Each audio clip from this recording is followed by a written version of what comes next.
Hello, everyone. Can you hear me well? Awesome.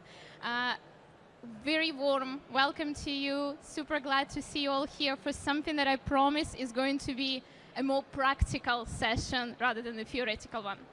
So before we begin, a couple of words about me. I am Inna Horvath. I'm a product marketing manager for Panopto, but I spent 10 plus years in education. I used to be a teacher. I was leading L&D teams. I was an instructional designer, all sorts of things in both enterprise and SMB.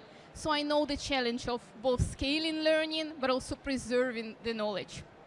Now, a couple of years ago, I was suddenly becoming more interested in a tiny thing called AI, right? So I wanted to work a bit closer to EdTech and get, the knowledge from the within. What is the product that we are building for our customers that is going to eventually help to bring L&D on the level where we finally are supporting and driving the business outcomes rather than being some sort of a sidekick, right? So a couple of words about Panopto, my company. Sorry, I was told not to click here. That's a learning point, click there. So Panopto was built 20 plus years ago, originally for higher education. We are used by 21 out of 25 top universities in the world, so Oxford, Cambridge, all the big names. We have 13 million learners monthly, and 2 million learners are on our platform, so that should daily. So that should tell you something about reliability. And that's why, since we've been supporting learning for more than 20 years, the research that I'm about to show to you landed so hard on us as well. So a couple of words about our agenda. So we will cover 3 main points today. We'll talk about your video library, why sometimes most of the times, if we are being frank, it underperforms, and what are the hidden costs behind it. We'll talk about 6 companies that tailored their solution. Their entire L&D strategy was built around the problem and how they solved it. And finally, you've got, oh, you okay?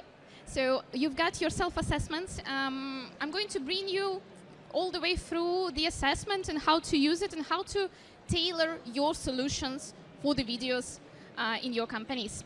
And before we begin, quick show of hands. Who here is currently using video in their training and development? Okay, most of you. Okay, that's great. Then the information that I'm about to share is going to be probably very interesting for you. So we conducted a research together with Training Mag. 500 learning leaders in large enterprises took part in it. And the results were quite surprising for us. 90% out of large enterprise and 84% of SMBs are using video daily. So it's not just a fashion. Video is already a dominant format of knowledge distribution. 75% routinely use virtual instructor-led training, which eventually, it's a Zoom call, it gets captured, then it ends up living somewhere. So we talk about budgets a lot. We talk about ROI. ROI is the center of today's conversation that we are having today, that we are having here as well. And it's important to talk about the costs that already been put into your L&D programs. And on average, in the research that we've conducted, £647 are spent per each learner, per each employee a year. And what does it mean? It means lots of content. It means instructor-led session. It means e-learning, SCORM files, all that sort of things. And out of all of this investment, only 58% of video training is unsearchable. So that means that every second question that your employee has, most likely, they can't find an answer to it. I see lots of notes. That's good. That means that we are getting somewhere. I promise you that by the end of the session, you are going to have a solution. So ROI in general is not a very new topic for us. Along with learning metrics, along with helping achieving business outcomes, it's not a new topic. Unless you're that handsome man in the second row who is actually my husband, have no attitude whatsoever to L&D and has no idea what's going on here. But for all of us, return on investment on the content specifically, after it gets uploaded to your LMS, it's one of the hottest topics. So what happens to SCORM file after you upload it? You've got your completion rate. What happens next year? What happens in 5 years? Is the knowledge lost? Most likely. So 1 in 4 employees goes to intranet rather than to your LMS. Now think about that number. So it's easier to also ask a colleague than go online and find and get your reply quickly. Now, we've been talking a lot about the problem of access already. There is a term that we've come up with by talking to hundreds of companies who are facing the same issue, and we are calling it findability gap. So what is that? Now, findability gap is the disconnect between available training content and employees' ability to locate at the moment of need. And at the moment of need is the key here. Lots of talk about learning in the flow of work. Does anyone implement learning in the flow of work? Just-in-time training? No? Well, there is lots of talk about that. But essentially, it gets underutilized, and by a very obvious reason. How do you provide employee with the knowledge in the moment they need? You're not a psychic. You're not expected to be psychics. Yet, there are solutions around it. I have a confession. When I was an instructional designer, I was asked to do a course. And in that course, there was 6 one-hour-long videos. And all of them were packed into a SCORM format, looked beautifully. I was proud of myself. But probably I was an employee who was discussed behind my back, because who would actually watch 6 hours of onboarding videos? Yet the answers that they needed were packed there. So that content was effectively unsearchable. Now, compare it to your experience with ChatGPT. When you need a pasta vodka recipe, and you type in, please get me a pasta vodka recipe, you're not expecting to be dropped a whole course of 10 videos on how to cook. You just want one recipe. So that's exactly what happens to your video content once you invest into making it searchable and accessible.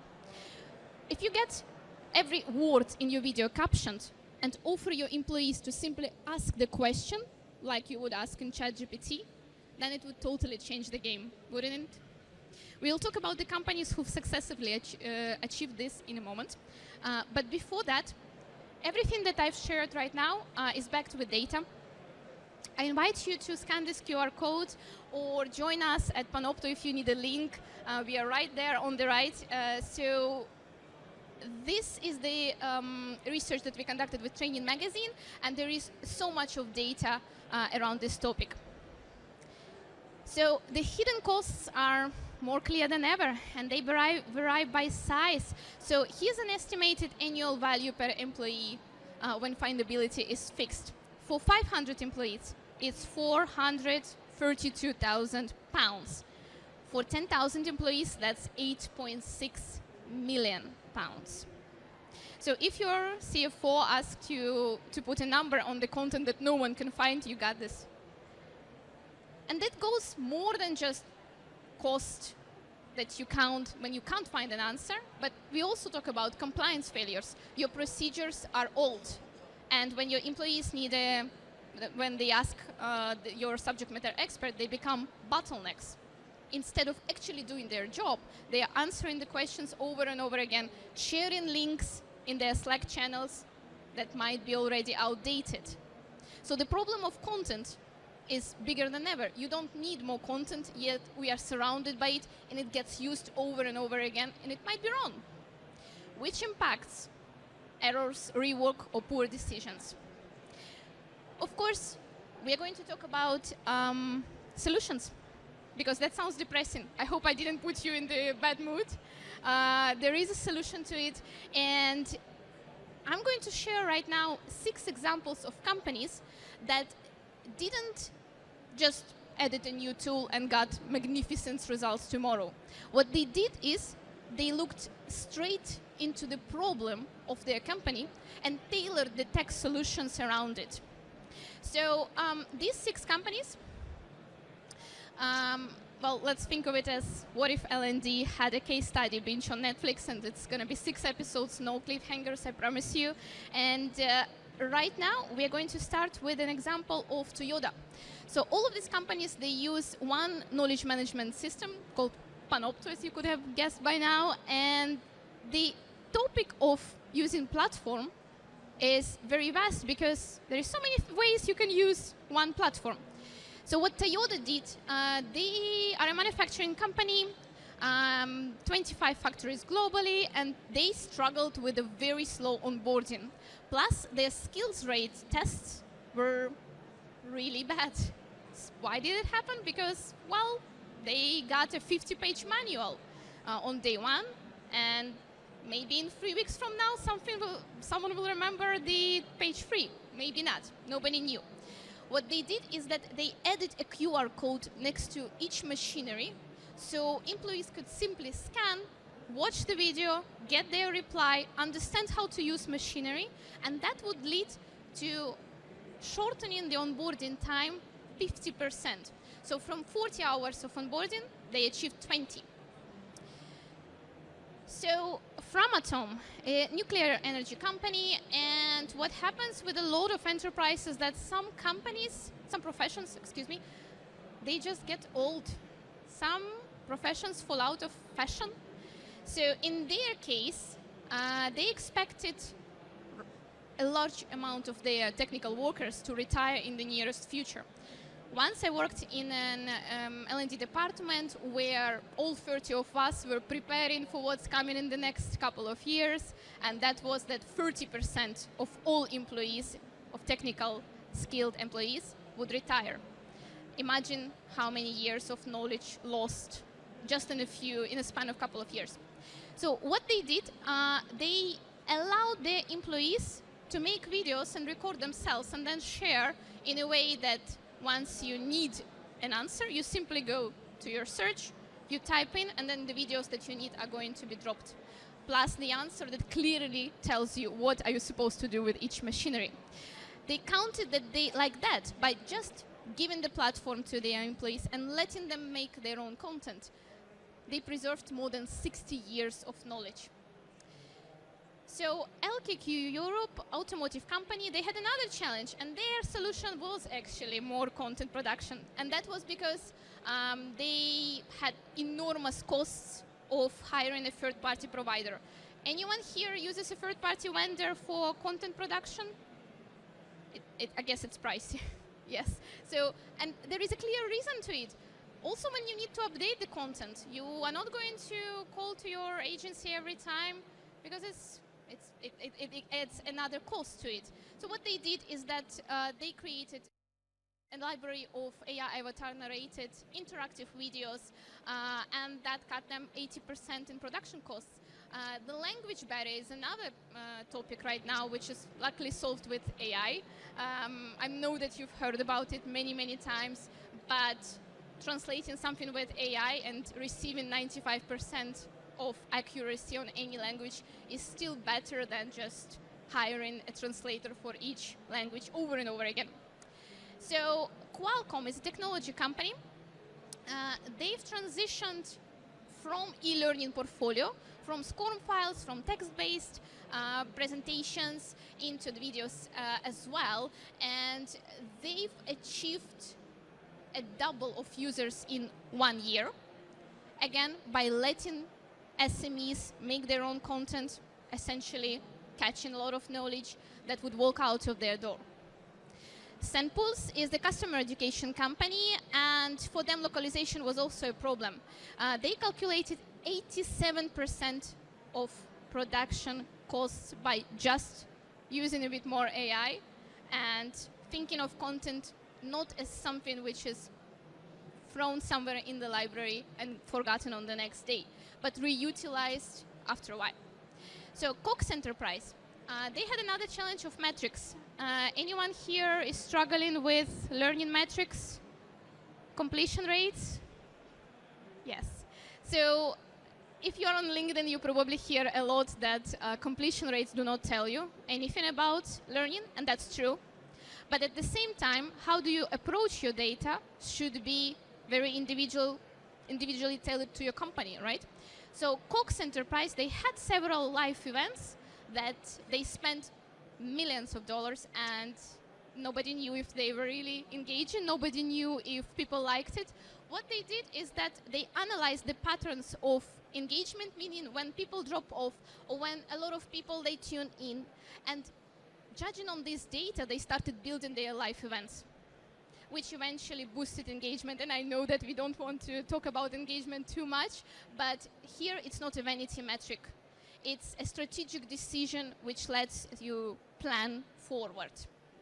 Now, 6 companies, 6 different problems: access, currency, infrastructure, preservation, production, and management. And the content was already there. The ROI was how they used it.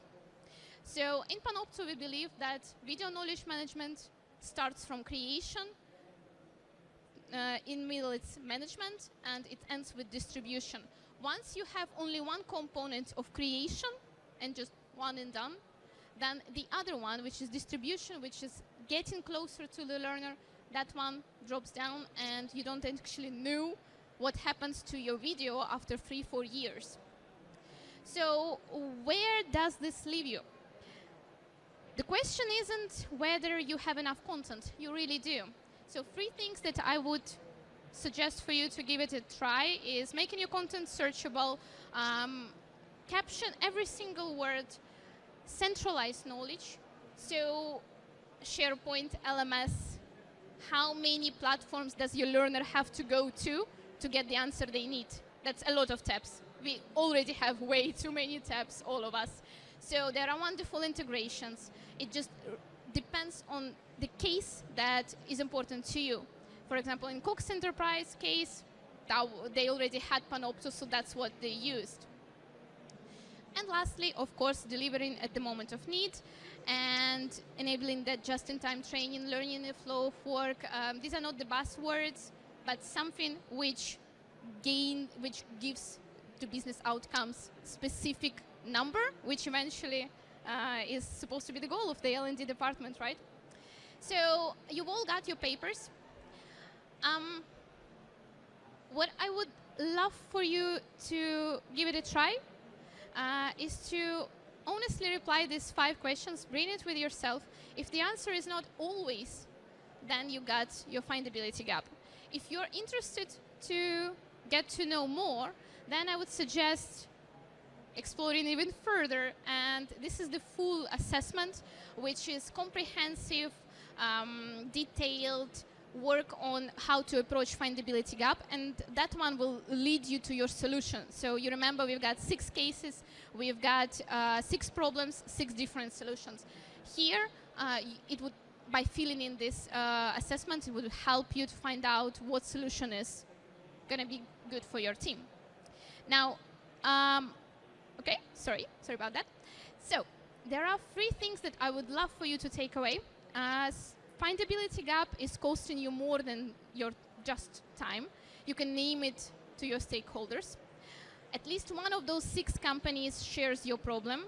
You can safely utilize their playbook. And you will have self-assessment. Hope you can use it this week. I'd love to keep the conversation going. Hopefully you get connected with me on LinkedIn or go to booth L40. We are right over there if you want to get to know more about ROI of your training content and Panopto. Thank you so much. It was a pleasure to have you here. Thank you. Thank you.